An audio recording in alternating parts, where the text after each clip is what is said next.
It's kind of amazing how quickly AI has just woven itself into, well, everything, isn't it? It really is. Yeah, From the apps on our phones to, the prospect of self-driving cars actually being on the road. totally. And you see these articles like that built-in piece mentioning what, 73 AI companies? Yeah, at least 73, Yeah. all making pretty significant waves across loads of different industries. It just shows this isn't some far-off future thing. It's very much here and now. Absolutely. Yeah. And that kind of rapid change, it naturally brings up some big questions, doesn't it? Like, do we actually have the right skills, the right talent to, handle all this? Exactly. Are we equipped? And Yep. that's precisely what we're trying to dig into today. Yeah, we've been diving into some really interesting stuff. Transcripts from that all-party parliamentary group on AI, the APPG AI meeting. Right. Plus insights from some key people in the field and wider reports looking at the whole AI picture. So we're talking experts like Alderman Professor Michael Manelli.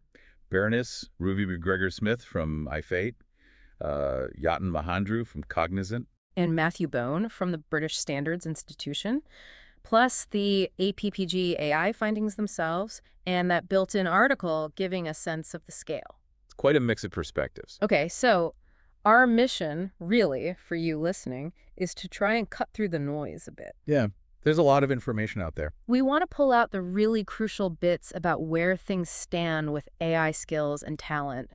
What are the main challenges? Where are the opportunities and what are people actually proposing we do about it? Exactly. Give you the essential knowledge without, hopefully, drowning you in detail. Okay, so where should we start? Maybe with skills and standards. That seems foundational. Good idea. Alderman Professor Manelli made this really key point, didn't he? You can't really talk about assessing skills. Without first knowing what good looks like, what are the benchmarks? Right. It's not just about whether people are skilled, it's also about the AI products themselves and the processes used to make them. That three-part view, people, product, process, he really emphasized that, So you need qualified people using solid processes. to build reliable and effective AI products. Makes sense. And he stressed the international angle, too.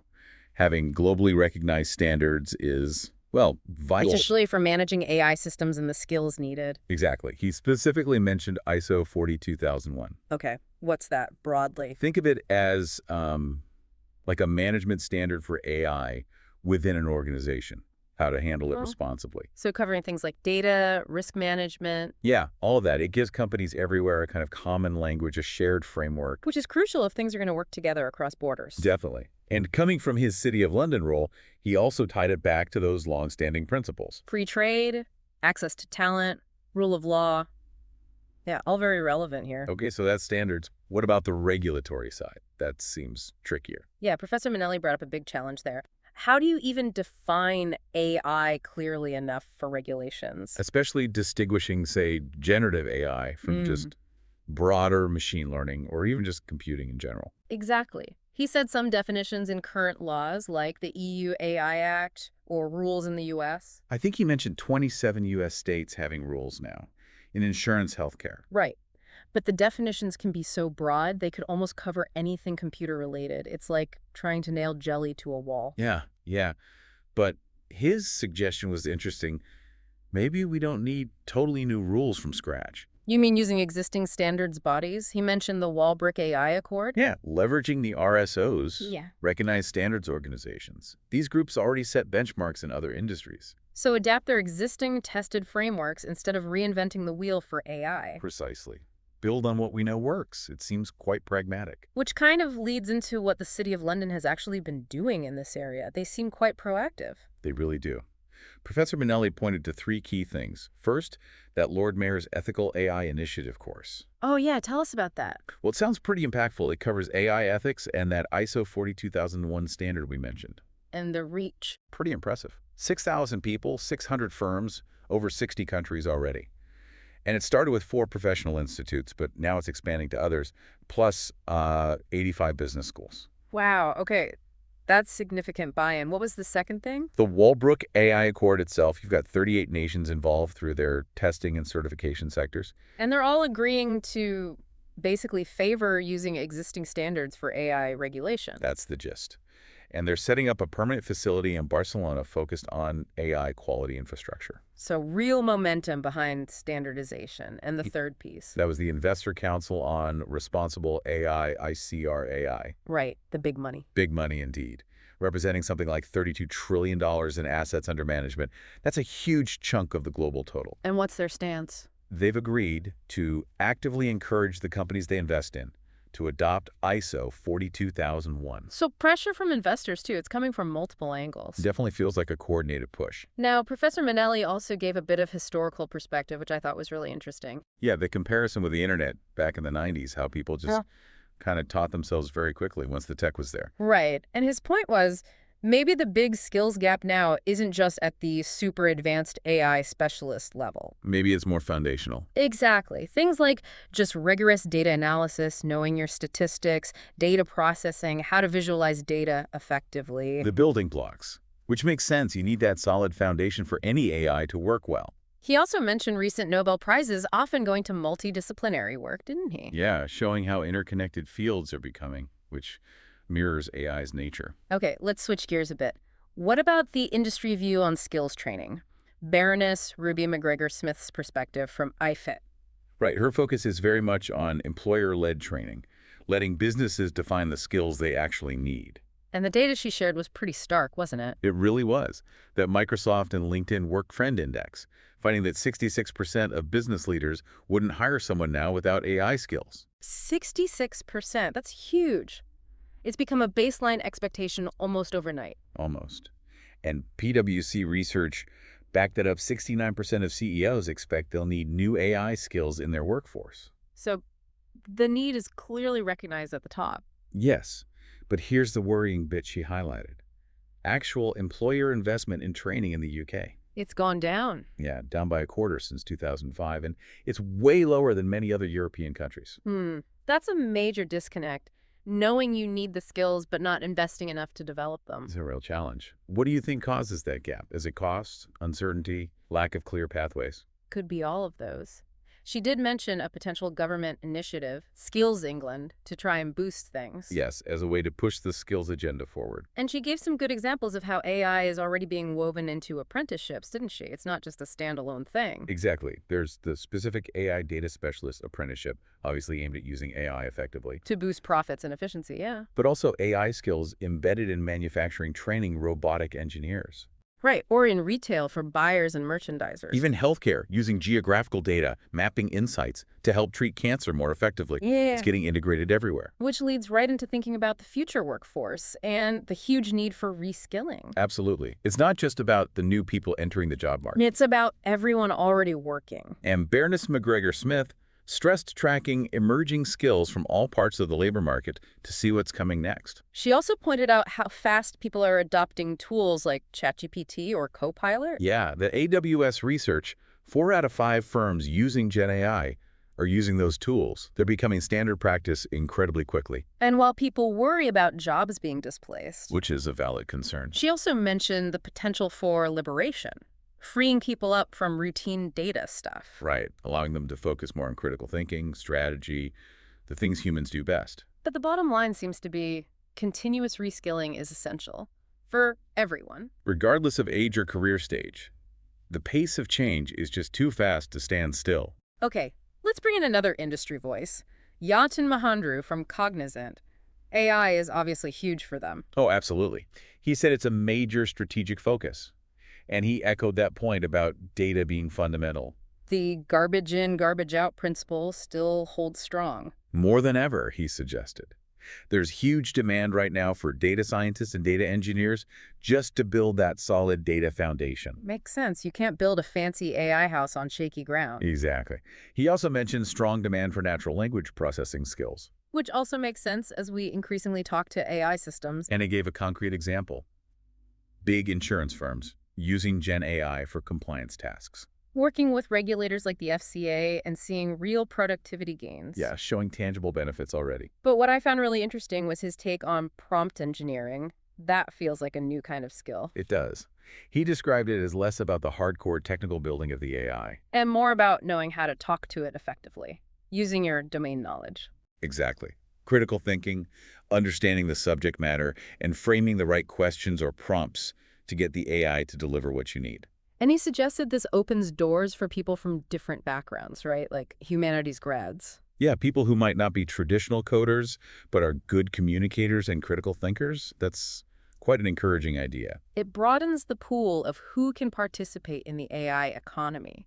Thinking about talent pipelines, what were his ideas on education and policy? He stressed starting early, introducing AI ethics and opportunities right down in primary school. Getting kids familiar from a young age. And obviously the key role of universities in creating that skilled labor pool, mentioning past government funding for AI courses as helpful. The apprentice levy came up again, too. It did. He pointed out the limits on how large firms can use it, like only sharing 25% with smaller companies in their supply chain. And his suggestion was more flexibility there could unlock more funding for AI skills. That was the idea.